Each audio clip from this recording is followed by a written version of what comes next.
ਸ਼ਰਾਬ ਭਾਈ ਪਿਛਲੀ ਵੀਡੀਓ ਤੁਹਾਡੀ ਚ ਮਾਂ ਦੀ ਅਜ਼ਮਤ ਤੁਸੀਂ ਬਿਆਨ ਕੀਤੀ, ਬਹੁਤ ਅੱਛੀ ਮਸਲਾ ਸੀ ਜੀ। ਇਹਦਾ ਨਾ ਤੁਸੀਂ ਬਾਪ ਦੀ ਅਜ਼ਮਤ ਦੇ ਬਾਰੇ ਜੀ ਕੀ ਕਹਿਣਾ ਚਾਹੋਗੇ? ਉਹਦੇ ਬਾਰੇ ਜੀ ਕੋਈ ਗਜ਼ਲ ਕੋਈ ਸ਼ੇਰ ਕੋਈ ਕਹਿਣਾ ਚਾਹੋ?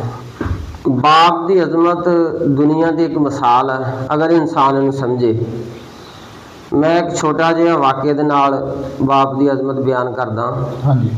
ਇੱਕ ਨਜ਼ਮ ਸੁਣਾਵਾਂਗਾ ਤੁਹਾਨੂੰ ਬਾਪ ਤੇ ਅਜ਼ਮਤ ਦੇ ਬਾਰੇ 'ਚ। ਇੱਕ ਭਾਈ ਬਾਹਰਲੇ ਮੁਲਕ ਕੰਮ ਵਾਸਤੇ ਜਾਂਦਾ ਤੇ ਆਪਣੇ ਵਾਲਿਦ ਨੂੰ ਆਪਣੇ ਬਾਪ ਨੂੰ ਦੂਸਰੇ ਭਾਈ ਕੋਲ ਛੱਡ ਕੇ ਤੇ ਉਹਨੂੰ ਤਾਕੀਦ ਕਰਦਾ ਕਿ ਅਬੂ ਦਾ ਖਿਆਲ ਰੱਖੀ। ਹਾਂਜੀ। ਬਾਹਰ ਚਲੇ ਜਾਂਦਾ, ਬਾਹਰੋਂ ਪੈਸੇ ਵੀ ਵਾਲਿਦ ਨੂੰ ਅਲੱਗਾ ਭੇਜਦਾ, ਲੇਕਿਨ ਉਹ ਭਾਈ ਜਿਹਦੇ ਕੋਲ ਛੱਡ ਕੇ ਜਾਂਦਾ ਉਹ ਬਹੁਤ ਜ਼ਿਆਦਾ ਲਾਪਰਵਾਹੀ ਕਰਦਾ ਤੇ ਬਾਪ ਨੂੰ ਬਿਲਕੁਲ ਵੀ ਨਹੀਂ ਪੁੱਛਦਾ, ਹੱਤਾ ਕਿ ਰੋਟੀ ਪਾਣੀ ਤੋਂ ਵੀ ਉਹਨੂੰ ਔਖਾ ਕਰ ਦਿੰਦਾ।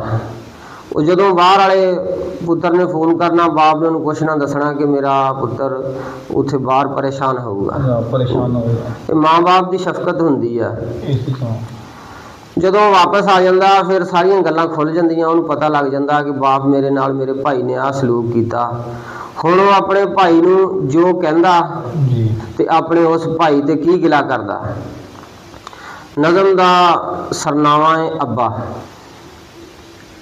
ਭਾਈਆ ਸੁਣ ਕੀ ਕਹਿੰਦਾ ਅੱਬਾ, ਭਾਈਆ ਸੁਣ ਕੀ ਕਹਿੰਦਾ ਅੱਬਾ, ਤੇਰੇ ਨਾਲ ਨਹੀਂ ਰਹਿੰਦਾ ਅੱਬਾ।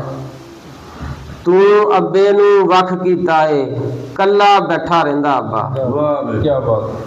ਤੂੰ ਅੱਬੇ ਨੂੰ ਵੱਖ ਕੀਤਾ ਏ, ਕੱਲਾ ਬੈਠਾ ਰਹਿੰਦਾ ਅੱਬਾ।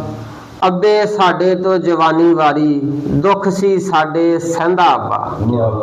ਦੁੱਖ ਸੀ ਸਾਡੇ ਸਹਿੰਦਾ ਅੱਬਾ। ਫਿਰ ਆਪਣੇ ਬਾਪ ਨੂੰ ਕਹਿੰਦਾ ਚੱਲ ਤੂੰ ਆਪਣੇ ਘਰ ਨੂੰ ਚਲੀਏ, ਚੱਲ ਤੂੰ ਆਪਣੇ ਘਰ ਨੂੰ ਚਲੀਏ, ਰੱਬ ਤਾਂ ਸਭ ਕੁਝ ਵੇਂਦਾ ਅੱਬਾ, ਰੱਬ ਤਾਂ ਸਭ ਕੁਝ ਵੇਂਦਾ ਅੱਬਾ। ਮੈਂ ਤੇਰੇ ਉੱਤੋਂ ਤਨ ਮਨ ਵਾਰਾਂ, ਮੈਂ ਤੇਰੇ ਉੱਤੋਂ ਤਨ ਮਨ ਵਾਰਾਂ, ਤੈਨੂੰ ਰੋਣ ਨਹੀਂ ਦਿੰਦਾ ਅੱਬਾ। ਜੇ ਬੰਦਾ ਪੂਜਣਾ ਕੁਫਰ ਨਾ ਹੁੰਦਾ, ਮੈਂ ਤੇਰੀ ਪੂਜਾ ਵੀ ਕਰ ਲੈਂਦਾ ਅੱਬਾ, ਤੇਰੀ ਪੂਜਾ ਵੀ ਕਰ ਲੈਂਦਾ ਅੱਬਾ।